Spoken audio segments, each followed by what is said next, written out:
Capítulo 18. Identidade, a chave para a expansão. Nada de grande jamais será realizado sem grandes homens, e os homens só serão grandes se estiverem determinados a sê-lo. Charles de Gaulle. Não havia marcas em seu corpo. Os chineses comunistas mantiveram-no cativo num cubículo por mais de 20 horas, mas não o espancaram, nem torturaram. Até lhe ofereceram 1 ou 2 cigarros, e como resultado da conversa polida, aquele soldado tinha agora na mão um documento, escrito com sua própria letra, detalhando as incontáveis injustiças e capacidade destrutiva do modo de vida americano, a sociedade capitalista, e elogiando a superioridade ética humanitária do sistema comunista. E mais, o texto escrito por esse oficial do Exército dos Estados Unidos estava sendo agora transmitido para o seu e outros campos de prisioneiros de guerra na Coreia do Norte, e também para as tropas americanas estacionadas na Coreia do Sul. Mais tarde, ele revelaria informações militares, entregaria outros prisioneiros e criticaria com veemência seu próprio país. O que levou esse homem a inverter por completo sua visão do mundo e demolir as convicções que lhe haviam sido incutidas durante toda a sua vida? O que o levou a abandonar os valores básicos que antes defendia e se tornar um colaborador do inimigo? Que mudança específica acarretaria uma transformação tão radical nos pensamentos, emoções e ações de um indivíduo? A resposta está na compreensão de que ele foi conduzido por um caminho que o levou a literalmente trocar sua identidade. Agi agora de acordo com a nova imagem que tinha de si mesmo. Ao longo deste livro, você explorou comigo o impacto das convicções, um dos elementos fundamentais do sistema central que dirige todas as nossas avaliações. As convicções nos guiam a conclusões, e assim nos ensinam como sentir e o que fazer. Contudo, há níveis diferentes de convicções que causam níveis diferentes de impacto na qualidade de nossa vida. Algumas são bastante específicas. Por exemplo, as convicções que você tem sobre um amigo em particular determinarão como pensa e se sente em relação ao comportamento dele e o significado que vinculará a qualquer coisa que ele fizer. Se você sabe que ele é afetuoso, não vai questionar sua intenção final mesmo que ele pareça furioso num determinado momento.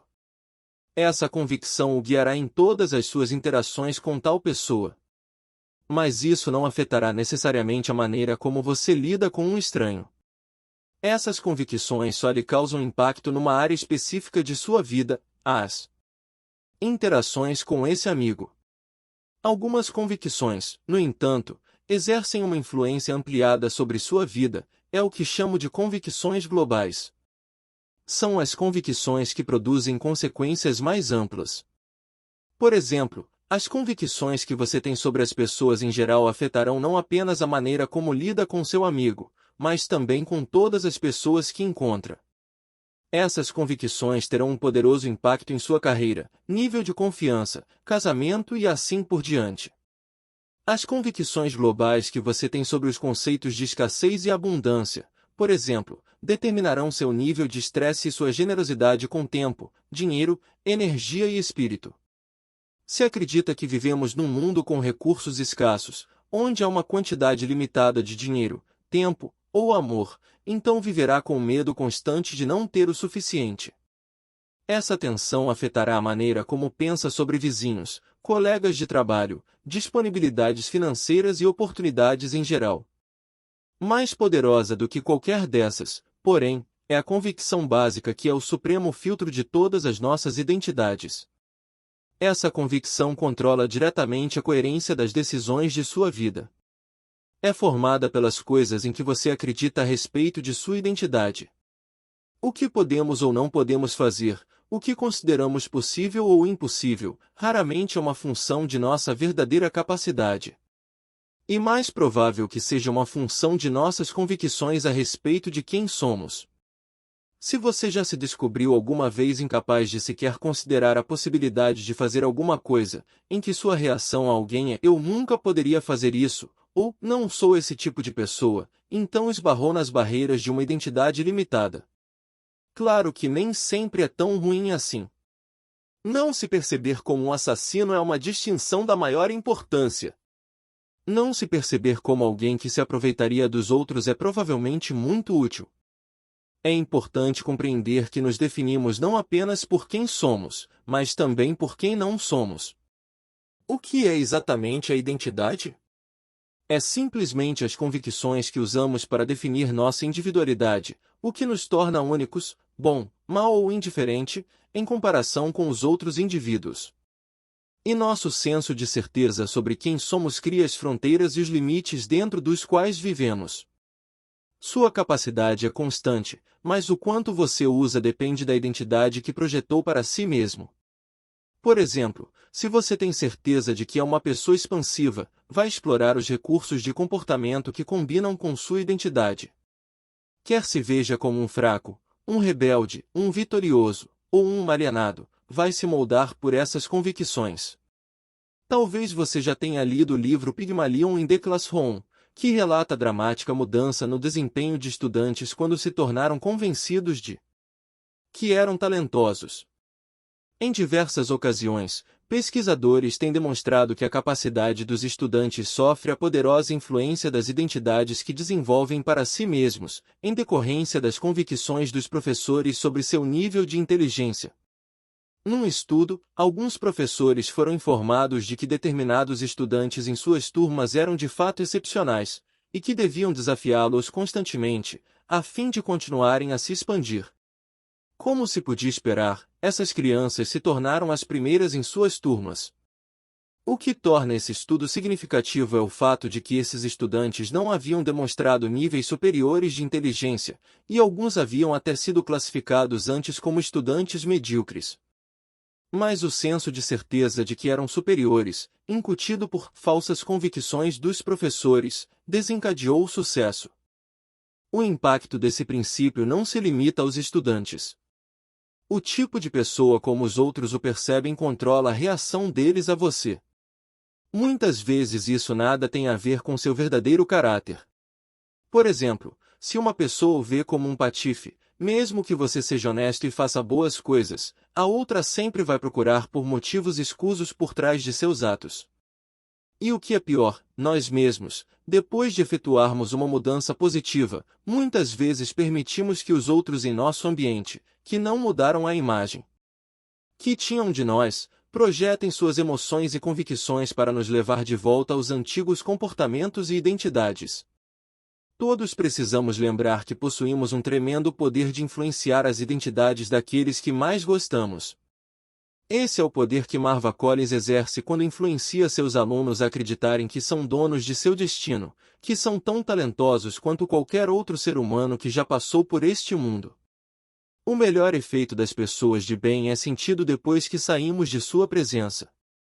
Ralph Waldo Emerson. Todos agimos em coerência com nossas opiniões de quem realmente somos, quer essa visão seja curada ou não. O motivo é que uma das maiores forças no organismo humano é a necessidade de coerência. Ao longo de nossas vidas, fomos condicionados a vincular uma dor intensa à incoerência, e prazer a ser coerente. Pense a respeito. Que rótulos atribuímos às pessoas que dizem uma coisa e depois fazem outra, que alegam um jeito e depois se comportam de outro? Nós as chamamos de hipócritas, volúveis, instáveis, inconfiáveis, irresolutas, avoadas, indignas de confiança. Você gostaria que esses rótulos lhe fossem atribuídos? A resposta é óbvia, um retumbante não. Por isso, sempre que assumimos uma posição, ainda mais uma posição pública, e declaramos em que acreditamos, quem somos, ou o que tensionamos, experimentamos uma intensa pressão para permanecermos coerentes com essa posição, independentemente do que essa inflexibilidade pode nos custar no futuro. Por outro lado, há tremendas recompensas por permanecer coerente com nossas identidades enunciadas. Como chamamos as pessoas que são coerentes? Usamos palavras como digna de confiança, leal, firme, sólida, inteligente, estável, racional, autêntica. Você não gostaria que as pessoas usassem sistematicamente esses rótulos para descrevê-lo? Outra vez, a resposta é óbvia, a maioria das pessoas adoraria. Assim, a necessidade de permanecer coerente torna-se irrevogavelmente vinculada à sua capacidade de evitar a dor e adquirir prazer. Uma tola coerência é o fantasma das mentes pequenas. Ralph Waldo Emerson. O efeito Pigmalião também funciona ao contrário. Se você sente certeza de que é incapacitado para aprender, torna-se uma profecia que se realiza por si mesma. É muito diferente de acreditar que sua atual estratégia para aprender é ineficaz. A capacidade de mudar a estratégia é percebida pela maioria das pessoas como uma tarefa simples e viável, desde que tenhamos o mestre certo. Contudo, mudar a nós mesmos, mudar a essência de quem somos, é percebido pela maioria como uma coisa quase impossível. A reação comum "eu sou assim" é uma frase que assassina os sonhos. Encerra a sentença de um problema inalterável e permanente. Uma pessoa que acredita que desenvolveu um vício em drogas pode com certeza mudar. Será difícil, mas uma mudança pode ocorrer, e pode durar. Por outro lado, uma pessoa que acredita ser uma viciada em drogas geralmente voltará ao consumo de drogas, mesmo depois de semanas ou meses de abstinência. Por quê? Porque essa pessoa acredita que é quem é. Não tem um vício em drogas, é uma viciada em drogas. Lembre-se do que eu disse no capítulo 4, que a partir do momento em que uma pessoa tem uma convicção sobre qualquer coisa, vai ignorar ou até mesmo se defender contra qualquer evidência que seja contrária à sua convicção. Inconscientemente, essa pessoa não acreditará que pode mudar a longo prazo, e isso controlará seu comportamento. Além disso, há com frequência um ganho secundário envolvido no processo de manter o comportamento negativo. Afinal, essa pessoa pode atribuir ao vício a culpa por algo que não pode controlar, ou seja, quem ela é, em vez de enfrentar a realidade de que consumir drogas é uma decisão consciente. Isso será aumentado pela necessidade de coerência do sistema nervoso humano, e a pessoa sempre retornará ao padrão destrutivo. Renunciar à sua identidade seria ainda mais doloroso do que os inequívocos efeitos destrutivos da droga. Por quê? Porque todos temos a necessidade de um senso de certeza. A maioria das pessoas possui um tremendo medo do desconhecido. A incerteza contém o potencial de que a dor se abata sobre nós, e preferimos lidar com a dor que já conhecemos do que lidar com a dor do desconhecido. Assim, vivendo num mundo que está sempre mudando, em que somos constantemente cercados pelo fluxo de novos relacionamentos, redefinição de trabalho, alterações do ambiente e novas informações, a única coisa com que todos contamos como constante é o nosso senso de identidade. Se começamos a questionar quem somos, então não há base para todas as noções sobre as quais construímos nossa vida. Se você não sabe quem é, então como pode decidir o que fazer? Como pode formular valores, adotar convicções ou definir regras? Como pode julgar se alguma coisa é boa, mal ou indiferente? O maior desafio para alguém que percebe sua identidade como um viciado em drogas é o seguinte: para que rótulo vai mudar sua identidade? Para a de um viciado em drogas em recuperação? Isso não muda sua identidade, apenas descreve o estado em que se encontra no momento. Livre das drogas também não resolve, porque a maioria considera que se trata de um estado temporário, e ainda focaliza as drogas como um dos meios de se definir. Quando essa pessoa desenvolve a convicção de que está absolutamente limpa, que é agora um cristão, muçulmano, judeu, ou budista, ou que é líder, ou qualquer outra coisa que não uma viciada em drogas, é nesse momento que seu comportamento muda.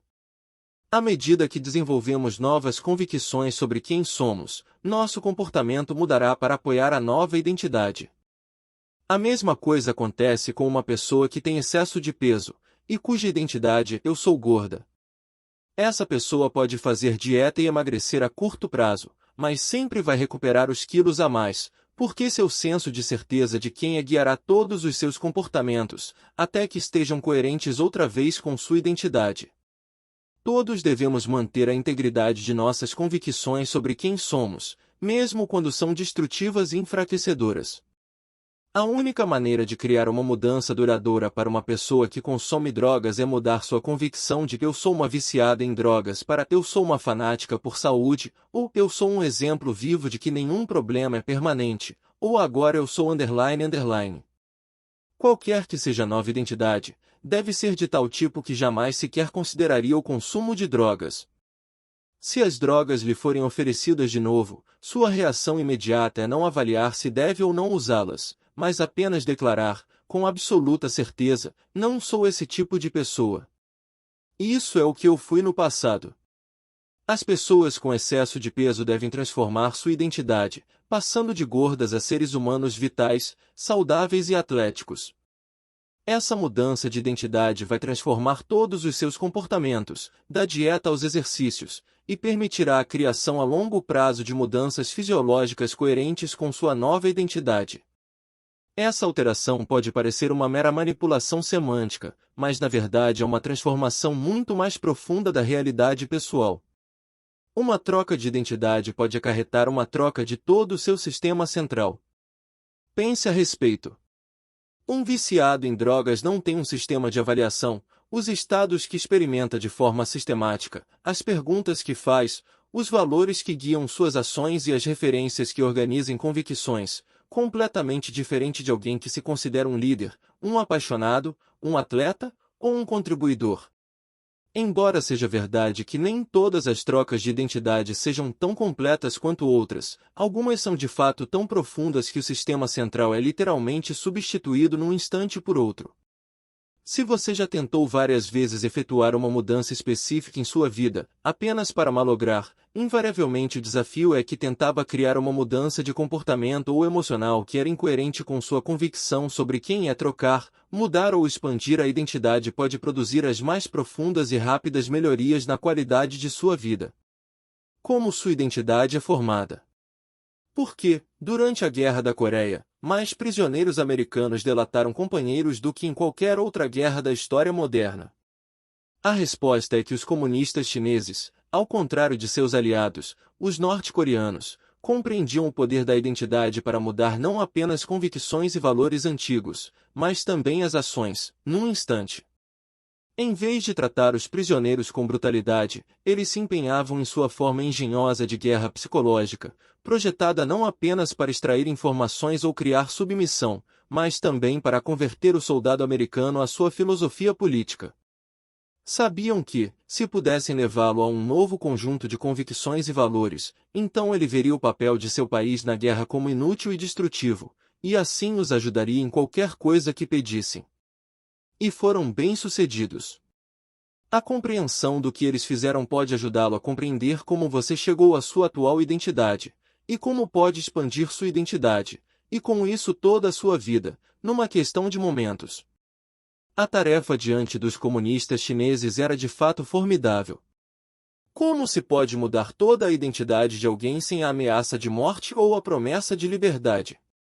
Ainda mais sabendo-se que o soldado americano fora treinado para revelar apenas seu nome, posto e número de série? O plano era muito simples: comece pequeno e desenvolva. Os chineses compreendiam que identificamos alguém por suas ações. Por exemplo, como você sabe quem é realmente seu amigo? Não é pela maneira como a pessoa age, como trata os outros. O verdadeiro segredo dos comunistas, porém, foi a compreensão de que determinamos quem somos, nossas identidades, também pelo julgamento de nossas ações. Em outras palavras, analisamos o que fazemos para determinar quem somos. Os chineses sabiam que, para alcançar seu objetivo maior de mudar as convicções do prisioneiro sobre sua identidade, tudo o que precisavam conseguir era levar o prisioneiro a fazer coisas que um colaborador ou um comunista faria. Repito, não é uma tarefa simples, mas eles concluíram que poderia ser realizada se pudessem desgastar o prisioneiro de guerra americano através da conversa, durante 12 a 20 horas, e depois fazê-lo atender a um pedido menor, como dizer os Estados Unidos não são perfeitos, ou é verdade que num país comunista o desemprego não é um problema. Estabelecida essa base, os chineses começavam pequeno, e construíam todo o resto. Compreendiam a nossa necessidade de coerência. A partir do momento em que fazemos uma declaração em que dizemos acreditar, temos de estar dispostos a apoiá-la. Pediam simplesmente ao prisioneiro que escrevesse algumas das coisas pelas quais os Estados Unidos não eram perfeitos.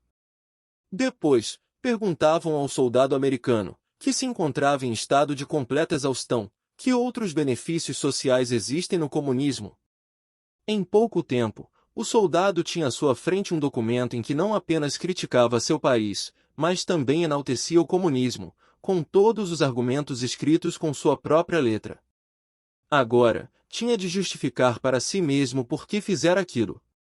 Não fora espancado, nem haviam-lhe oferecido recompensas especiais. Fizera todas as pequenas declarações pela necessidade de permanecer coerente com as que já escrevera, e agora até assinará o documento. Como podia explicar sua disposição para fazer isso? Mais tarde, pediam-lhe que lesse sua lista numa discussão de grupo com outros prisioneiros, ou mesmo que escrevesse um ensaio inteiro a respeito. Quando os chineses irradiavam esses ensaios, junto aos nomes dos prisioneiros que os haviam escrito, o soldado americano descobria-se de repente identificado publicamente como um colaboracionista do inimigo. Quando os outros prisioneiros indagavam por que fizera isso, ele não podia se defender com a alegação de que fora torturado. Tinha de justificar seus atos para si mesmo, a fim de manter seu senso de integridade. Num instante, ele declararia que escrevera porque era verdade. Nesse momento, sua identidade mudou. Percebia-se agora como pró-comunista, e todos ao redor o rotulavam como tal. Reforçariam sua nova identidade ao tratá-lo da mesma maneira como tratavam os guardas comunistas. Logo, sua nova identidade o levaria a denunciar abertamente seu país, e a fim de manter a coerência entre suas declarações e o novo rótulo, passava a colaborar ainda mais com os captores. Esse era um dos aspectos mais brilhantes da estratégia chinesa. A partir do momento em que um prisioneiro escrevia alguma coisa, não podia mais tarde fingir para si mesmo que nunca acontecerá. Lá estava, preto no branco, para qualquer um ver, algo que o impelia a tornar suas convicções e autoimagem coerentes com o que inegavelmente fizera. Antes de julgar com muito rigor nossos prisioneiros de guerra, no entanto, devemos olhar bem para nós mesmos. Você escolheu conscientemente sua identidade, ou é o resultado do que outras pessoas lhe disseram, de eventos significativos em sua vida, e de outros fatores que ocorreram sem sua percepção e aprovação? Que comportamentos coerentes você teve de adotar para ajudar a formar a base de sua identidade? Estaria disposto a se submeter a uma dolorosa extração de medula óssea para ajudar um amigo? A primeira reação da maioria das pessoas seria absolutamente não. Contudo, num estudo realizado em 1970, os pesquisadores descobriram que, se uma pessoa era levada a acreditar que a coerência de sua identidade dependia disso, muitos seriam capazes desse ato altruísta. O estudo demonstrou que, quando se pedia às pessoas para assumirem pequenos compromissos, e seguia-se com dois atos que faziam com que a recusa em serem voluntárias parecesse incompatível com o caráter, muitas começavam a desenvolver uma nova identidade. Passavam a se ver como doadoras, como uma pessoa que se empenha incondicionalmente em ajudar aos que precisam, através do sacrifício pessoal. Depois que isso acontecia, quando se fazia o pedido para a doação da medula, essas pessoas sentiam-se compelidas, pela força de sua nova identidade, a atender, independentemente do tempo, dinheiro ou dor física envolvidos. A visão de si mesmas como doadoras tornará-se um reflexo do que eram. Não há alavanca mais potente do que a identidade para moldar o comportamento humano. Você pode perguntar, minha identidade não é limitada por minha experiência? Não, é limitada por sua interpretação da experiência. Sua identidade é constituída pelas decisões que tomou sobre quem você é, o que decidiu fundir em si mesmo. Você se torna os rótulos que conferiu a si mesmo. A maneira como define sua identidade define sua vida. A suprema dor, sementes de uma crise de identidade. Pessoas que agem de forma incoerente com o que acreditam estão armando o cenário para o clichê social de uma crise de identidade. Quando a crise explode, elas ficam desorientadas, questionando suas convicções anteriores. Seu mundo inteiro vira pelo avesso, e experimentam um intenso medo de dor. É o que acontece com tantas pessoas que sofrem a crise da meia-idade. Muitas vezes essas pessoas se identificam como jovens, e algum estimulante ambiental, alcançaram uma determinada idade, comentários dos amigos, cabelos brancos, leva-as a temerem os anos vindouros, e a nova e menos desejável identidade que esperam experimentar com isso. Assim, num esforço desesperado para manter a identidade, fazem coisas para provar que ainda são jovens, compram carros velozes, mudam o penteado, divorciam-se, trocam de emprego. Se tais pessoas tivessem uma sólida noção de suas verdadeiras identidades, será que experimentariam essa crise? Desconfio que não. Ter uma identidade expressamente vinculada à idade ou aparência vai encaminhá-lo para mudar, porque é certo que essas coisas vão mudar. Se temos um senso mais amplo de quem somos, nossa identidade nunca se torna ameaçada. Até mesmo as empresas podem ter crises de identidade. A gigantesca Xerox Corporation passou por uma interessante mudança em sua imagem. Quando o computador pessoal emergiu como a onda do futuro, a Xerox queria usar seu poder tecnológico para entrar nesse novo e excitante mercado. Empenhou sua equipe de pesquisa e desenvolvimento, e depois de um investimento aproximado de 2 bilhões de dólares conseguiu diversos avanços inovadores, inclusive o precursor do que agora chamamos de mouse. Por que então a Xerox não permaneceu na competitiva corrida dos computadores, disputando com a Apple e a IBM?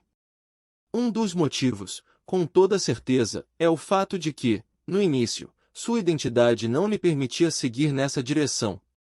Até mesmo sua identidade gráfica, que usava um monge gorducho, confinava sua capacidade a ser identificada como a epítome da vanguarda na tecnologia de computação.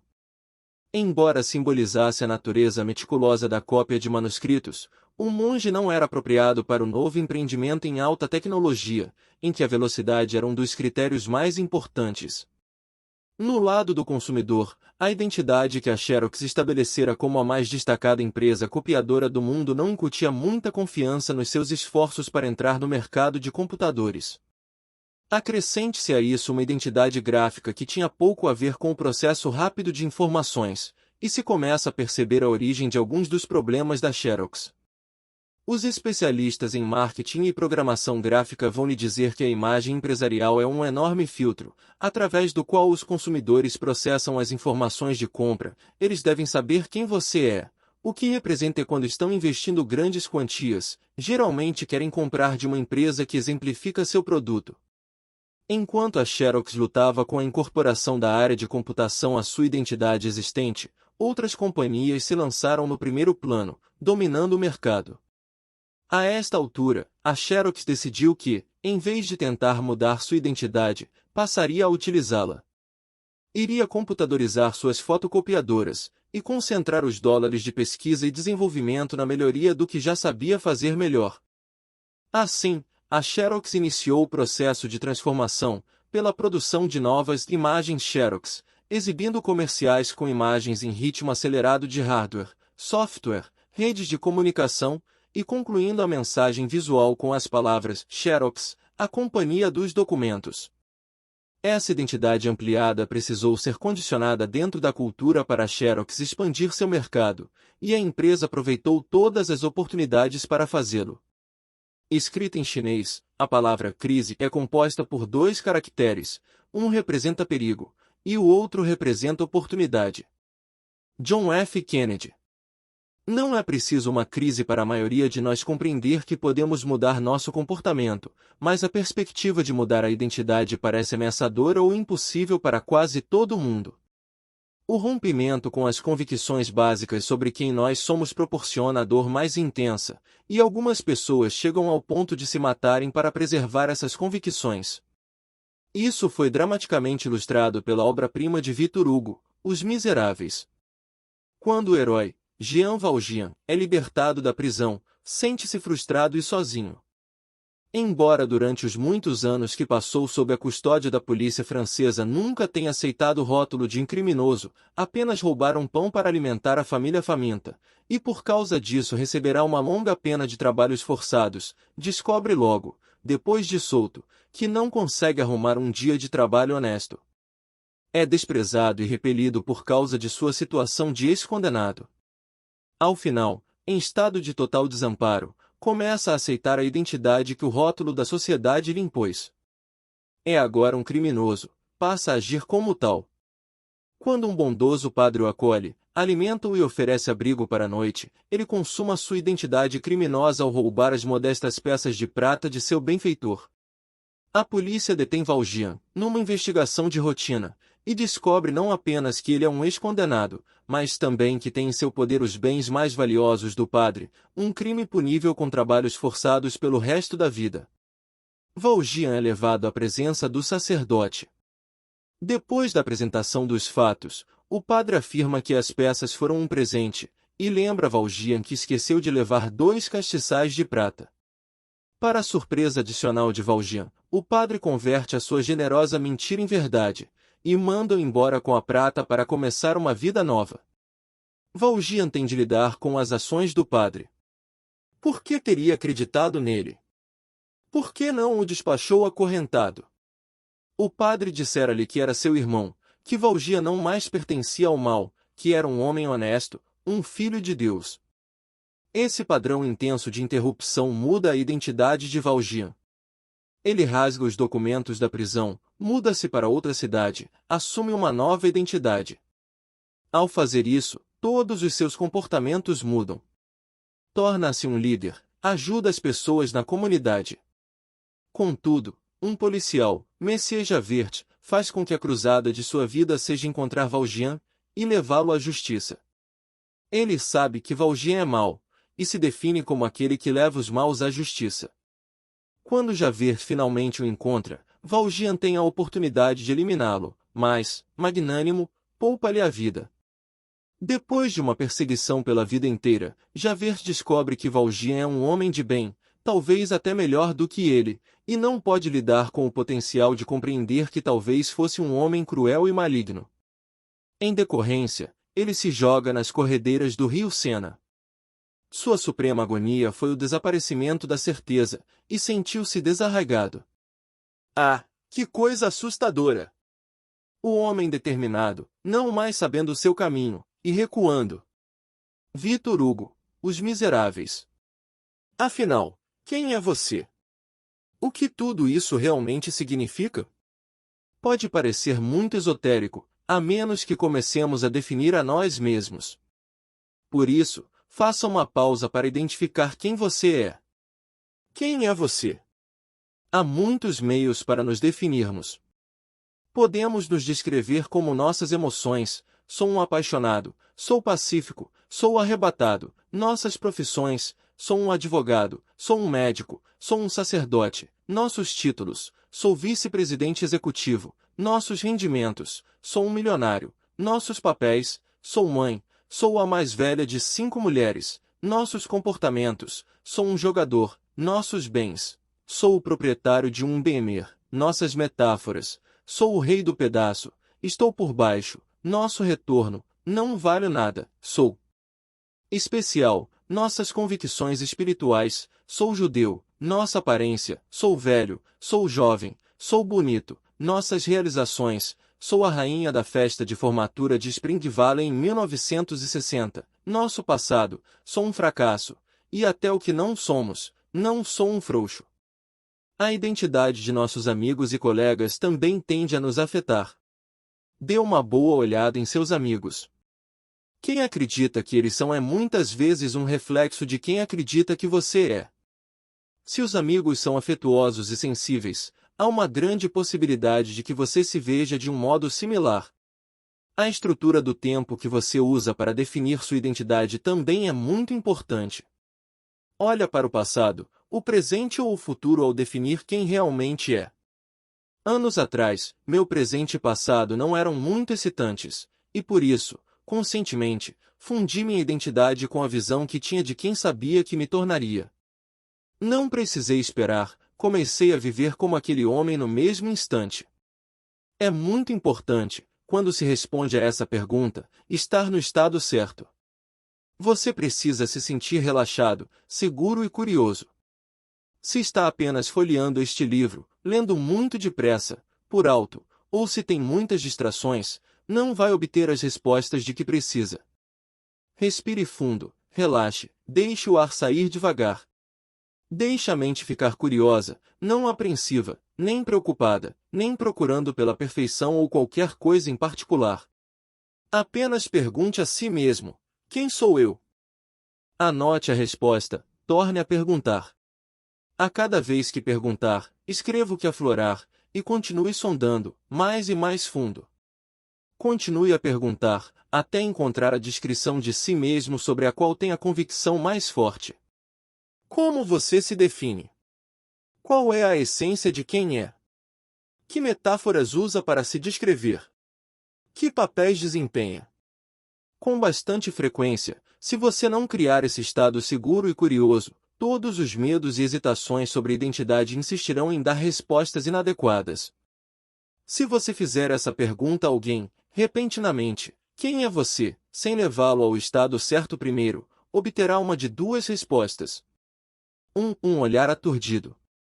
Esse tipo de pergunta deixa muitas pessoas confusas, porque nunca foram chamadas a ponderar a sério sobre a resposta. 2. Uma resposta superficial. É uma técnica de evasiva à primeira tentativa. A resposta pode ser definida como o princípio Popeye, em que a pessoa se limitará a declarar "eu sou o que sou", e isso é tudo o que sou. Já descobri que, quando se faz uma pergunta a alguém, em particular de caráter emocional, a pessoa não costuma responder antes de fazer duas perguntas suas. Primeiro, pergunta a si mesmo: posso responder a essa pergunta? Se a pessoa não tem certeza de quem é, poderá dizer não sei, ou dar uma resposta superficial. Às vezes as pessoas receiam fazer a pergunta, por medo de compreenderem que carecem de lucidez nessa área crítica de suas vidas. E a segunda pergunta que as pessoas costumam fazer, antes de responderem, é a seguinte: o que tem isso para mim? Se eu responder a essa pergunta, como isso vai me beneficiar pessoalmente? Deixe-me oferecer as respostas a essas duas perguntas. Primeiro, você sabe quem é? Isso mesmo, pode encontrar a resposta se pensar um pouco a respeito neste momento. Mas tem de confiar em si mesmo para deixar as respostas, quaisquer que sejam, fluírem livres, e não deixe de escrevê-las. Segundo, o benefício de saber quem você é de fato consiste na capacidade de moldar todos os seus comportamentos. Se fizer uma pausa para assumir o estado certo, vai oferecer uma resposta ponderada. Espero que seja o tipo de resposta que procura neste momento. Eu penso, logo existo. René Descartes. Portanto, faça uma pausa, agora, para responder a uma pergunta analisada pelos filósofos ao longo dos tempos, de Sócrates a Sartre. Ponha-se naquele estado seguro e curioso. Respire fundo, deixe o ar escapar devagar. E pergunte: quem eu sou? Eu sou. Para ajudá-lo a se definir, lembre-se de que a identidade é simplesmente o que o distingue das outras pessoas. Aqui estão dois exercícios que acho que você vai gostar. Se você procurasse seu nome num dicionário, o que diria? 3 palavras bastariam para cobrir tudo, ou sua narrativa épica consumiria páginas e mais páginas, talvez até exigisse um volume inteiro? Agora, escreva a definição que encontraria se fosse procurar seu nome num dicionário. Minha definição de identidade. Faça uma pausa, absorva as respostas. Quando estiver pronto, passe para o exercício seguinte. 2. Se fosse criar um cartão de identidade que representasse quem você realmente é, o que haveria nele, e o que você deixaria de fora? Incluiria ou não uma foto? Relacionaria suas estatísticas vitais? Descrição física? Emoções? Convicções? Associações? Aspirações? Lema? Capacidades? Tire um momento para descrever o que haveria nesse cartão de identidade, e o que seria deixado de fora, a fim de mostrar a alguém quem você realmente é. Meu cartão de identidade. Agora, dê uma olhada no que escreveu, na descrição de sua identidade, em essência, a história de sua vida. Como se sente a respeito? Espero que esteja fazendo uma pausa agora para avaliar de fato quem você é, para sentir a emoção profunda que deriva do reconhecimento. Se percebe que sua identidade cria dor, saiba que qualquer coisa que chama de sua identidade é apenas aquilo com que decidiu se identificar, e pode mudar isso num instante. Tem o poder, dentro de você, neste momento. Mais do que isso, depois de verificar como as identidades evoluem, terá uma oportunidade de expandir sua identidade, e com isso toda a sua vida.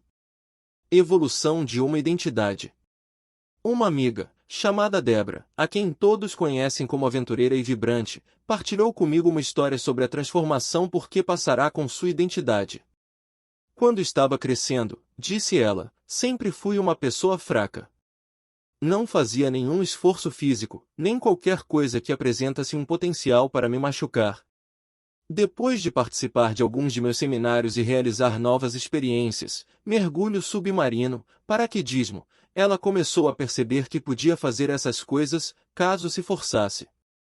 Mas essas novas referências ainda não estavam organizadas numa nova convicção sobre quem ela é, via-se agora apenas como uma medrosa que saltou de paraquedas.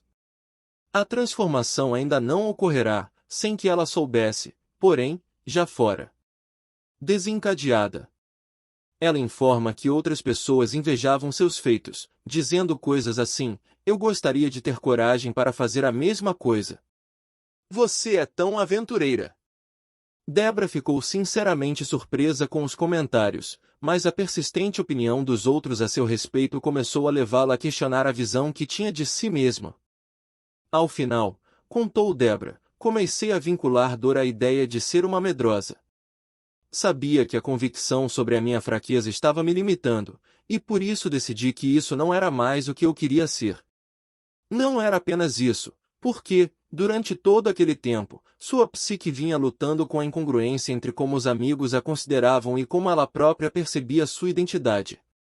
Assim, quando surgiu outra chance de saltar de paraquedas, ela tratou de aproveitá-la, como a oportunidade de dar o pulo do potencial para o fato de o que podia ser o que é. Ela pensou, eu era assim, mas não sou mais essa pessoa. E hoje vou me divertir.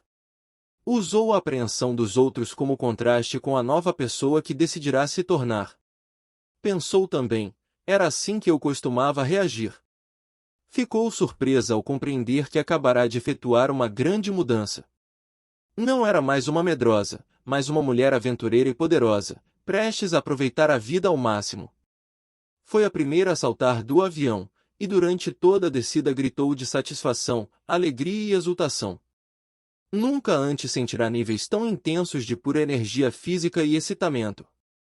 Um elemento básico que pode tê-la levado a se superar, com a adoção da nova identidade, foi o nível profundo de empenho em dar o exemplo aos outros, como líder da equipe.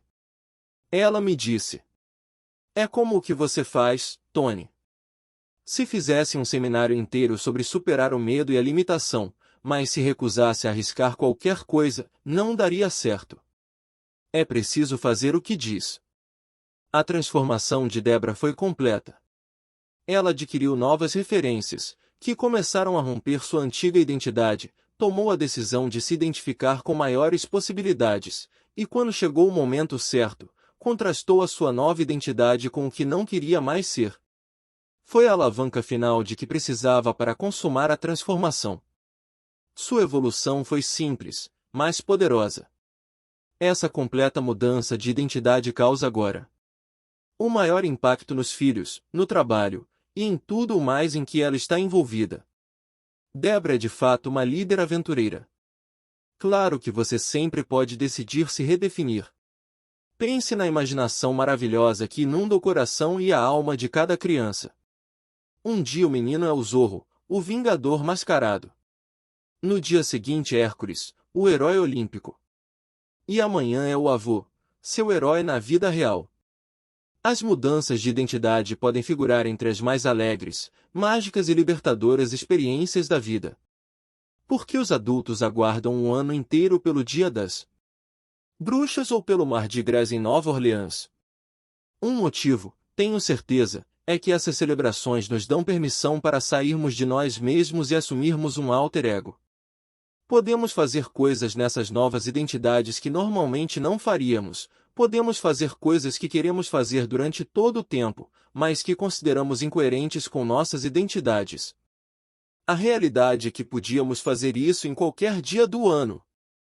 Podemos nos redefinir por completo, ou podemos simplesmente deixar nossos verdadeiros eus surgirem. Como o manso Clark Kent tirando os óculos e o terno para revelar o poderoso super-homem, podemos descobrir uma identidade gigantesca que é mais do que nossos comportamentos, mais do que nosso passado, mais do que qualquer nível que já nos concedemos. O poder de se reinventar. Agora, vamos expandir. Se sua identidade não é tudo o que você quer ser, então faça o que indico a seguir. Comece por dar os seguintes 4 passos para reinventar a si mesmo. 1. Faça uma lista neste momento de todos os elementos da identidade que você quer ter.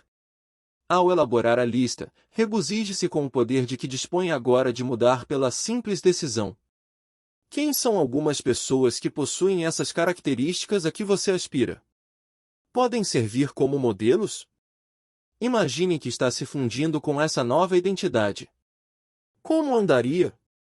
Como falaria? Como pensaria? Como se sentiria? Quem sou eu agora? Minha visão ampliada. 2. Se você gostaria realmente de expandir sua identidade e sua vida, então decida neste momento, conscientemente, quem deseja ser. Fique excitado, seja outra vez como uma criança e escreva em detalhes quem você decidiu que é hoje. Faça uma pausa agora para escrever sua lista ampliada. 3. Formule agora um plano de ação que o levaria a saber que está de fato vivendo de acordo com sua nova identidade. Ao desenvolver esse plano, preste uma atenção especial aos amigos que escolhe para passar algum tempo. Eles vão reforçar ou destruir a identidade que você está criando. Não há nada tão agradável quanto observar alguém expandir sua identidade. Uma das maiores alegrias que já experimentei, nos últimos anos, foi observar a transformação de meu filho mais velho, Tyler, ao passar de um neófito em voar de helicóptero comigo a um piloto com brevet, e depois a um piloto de helicóptero profissional. Que mudança no amor próprio quando ele começou a perceber que se tornará um dos poucos que fazem em comparação com os muitos que apenas falam, por saber que dominava os céus e criará para si mesmo a liberdade sem limites que poucos jamais teriam sequer a esperança de experimentar. 4. O passo final é se comprometer com sua nova identidade, irradiando-a a todos ao seu redor. A transmissão mais importante, porém, é para você mesmo. Use o novo rótulo para se descrever todos os dias, e ficará condicionado dentro de você. O futuro de sua identidade. Mesmo depois de completar esse exercício, você vai querer continuar a refinar sua identidade, expandi-la ou criar melhores regras para ela. Vivemos num mundo dinâmico, em que nossas identidades devem sempre se expandir, para que possamos desfrutar uma qualidade de vida maior. Você precisa estar consciente de coisas que podem influenciar sua identidade, verificar se o estão fortalecendo ou enfraquecendo e assumir o controle de todo o processo. Se não for assim, você se torna um prisioneiro de seu passado. Estou curioso. Você é agora a mesma pessoa que era ao pegar este livro? Estou constantemente me redefinindo, e as pessoas costumam se espantar com meu nível de confiança ao lançar novos empreendimentos. Muitas vezes me perguntam, como conseguiu realizar tanta coisa em sua vida? Creio que em grande parte é o resultado de encarar as coisas de uma maneira diferente da maioria, enquanto a maioria das pessoas precisa estabelecer sua competência antes de se sentir confiante, eu decido me sentir confiante, e isso me proporciona o senso de certeza para persistir até ser competente. É por isso que minha identidade não é limitada por referências passadas. Se você me perguntasse quem sou eu hoje, e posso decidir mudar amanhã, responderia que sou um criador de possibilidades, um instigador de alegria, um catalisador para o crescimento, um construtor de pessoas e um produtor de paixão. Não sou um motivador, um pregador ou um guru. Sou um dos especialistas da nação americana em psicologia da mudança. Sou um treinador, um empreendedor, marido, pai, amante, amigo, personalidade da televisão, autor de best-sellers, um dos oradores de maior impacto dos Estados Unidos, faixa preta, piloto de helicóptero a jato, empresário internacional, perito em saúde, defensor dos desamparados, filantropo, professor, uma pessoa que faz uma diferença, uma força para o bem, um curador, um desafiador e um sujeito divertido, audacioso e humilde. Identifico-me com os elementos mais elevados do meu eu e encaro os meus aspectos que ainda não são perfeitos como uma oportunidade para o crescimento, em vez de falhas de caráter. Precisamos expandir nossa visão de quem somos. Precisamos garantir que os rótulos que atribuímos a nós mesmos não sejam limites, mas estímulos, que acrescentamos a tudo que já é bom em nós, pois vamos nos tornar qualquer coisa com que comecemos a nos identificar. Esse é o poder da convicção. Se todos nós fizéssemos as coisas de que somos capazes, iríamos literalmente espantar a nós mesmos. Thomas A. Edison. Por causa de meu empenho em expandir sempre minha capacidade de apreciar todos os aspectos da vida, vivo à procura de referências singulares. Anos atrás, decidi visitar o necrotério do Bellevue e experimentei uma grande transformação na vida. Fui até lá porque um amigo, o Dr. Fred Covan, que é o psicólogo-chefe do Bellevue Hospital, em Nova York, convenceu-me de que temos de compreender a morte para compreender a vida. Beck e eu chegamos à sua sala com bastante apreensão. Fred convidou-nos a sentar e advertiu-nos a não dizer uma só palavra durante toda a experiência. Apenas deixem acontecer, disse ele. Observem os sentimentos que afloram, e conversaremos a respeito mais tarde. Sem sabermos o que esperar, nós o seguimos, bastante nervosos, descemos a escada. Ele nos conduziu à seção de corpos não reclamados, onde a maioria dos que ali permaneciam provinha da população de indigentes que vivia nas ruas. Ao puxar o primeiro gavetão de metal e abrir o zíper do saco que encerrava o corpo, senti um tremor percorrer meu corpo. Ali estava aquela pessoa, mas no mesmo instante fui dominado pelo sentimento de vazio. Beck ficou abalada ao pensar que viu o corpo se mexer. Fred explicou mais tarde que a experiência de Beck era comum, que todos temos dificuldade para lidar com corpos que não se mexem, que estão desprovidos da pulsação da vida. Enquanto ele abria um gavetão depois de outro, a emoção tornou a me envolver. Não há ninguém aqui. O corpo está aqui, mas não há um indivíduo. Momentos depois da morte, aquelas pessoas pesavam tanto quanto na ocasião em que estavam vivas, mas alguma coisa, a essência de quem realmente foram, não está mais ali. Não somos os nossos corpos. Quando morremos, não resta a menor dúvida de que desaparece a identidade intangível, sem peso, a essência da vida, que alguns chamam de espírito. Creio que é igualmente importante para nos lembrarmos que enquanto estamos vivos também não somos os nossos corpos. Também não somos nosso passado, nem nossos comportamentos no momento. Essa experiência me proporcionou um incrível senso de gratidão pela dádiva abençoada da vida. Subitamente, pensei nas pessoas que tinham grandes desafios físicos, e concluí, puxa, como parecem saudáveis. Não há nada como um pequeno contraste para nos lembrar como somos todos afortunados. Há pouco tempo, meus sentimentos foram traduzidos em palavras, quando tive a oportunidade de visitar o escritor Wayne Dyer. Ele disse uma coisa naquele dia que expressa meus sentimentos.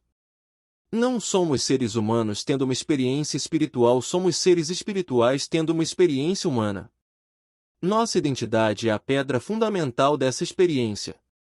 Creio que nossa verdadeira identidade é algo indefinível e maior do que qualquer coisa que se possa descrever. Somos alma, somos espírito. Lembrar quem somos de fato põe tudo em perspectiva, não é mesmo? A partir do momento em que agimos com o conhecimento de que somos seres espirituais, não seremos apanhados nos pequenos jogos que nos separam uns dos outros. Saberemos com uma profunda convicção que estamos ligados a toda a criação. Cada um de nós é inevitável, cada um ilimitado, cada um com o seu direito neste mundo, cada um com acesso aos eternos sentidos do mundo, cada um aqui tão divino quanto tudo. Walt Whitman. Na próxima vez em que se descobrir a dizer "eu nunca poderei fazer isso", ou "eu não sou assim", tire um momento para considerar o impacto do que está dizendo. Tem um conceito limitado de si mesmo? Neste caso, aproveite cada oportunidade de expandir sua identidade. Trate de fazer as coisas que acha que não poderia e use suas novas ações como uma referência que lhe proporcione um senso de certeza de que é mais do que imaginava. Comece por se perguntar: o que mais posso ser? O que mais serei? Quem estou me tornando agora?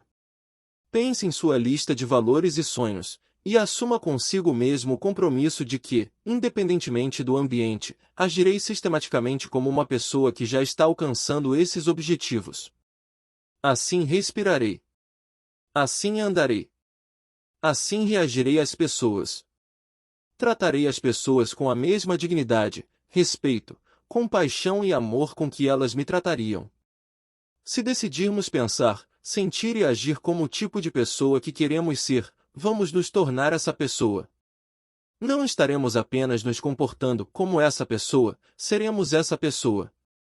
Você se encontra agora numa encruzilhada. Esta é a sua oportunidade de tomar a decisão mais importante que já tomou. Esqueça seu passado. Quem é você agora? Quem você decidiu que é realmente agora? Não pense a respeito de quem tem sido. Quem é você agora? Quem decidiu se tornar? Tome a decisão conscientemente.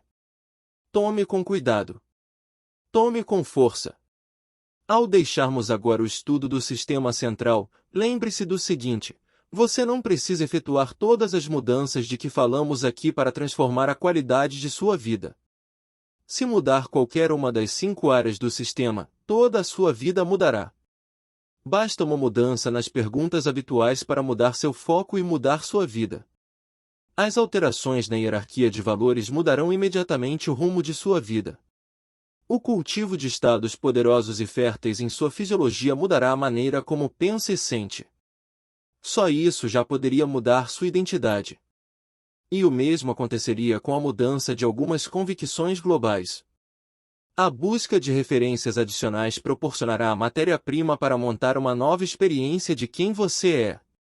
E, com toda certeza, decidir expandir sua identidade pode transformar praticamente tudo.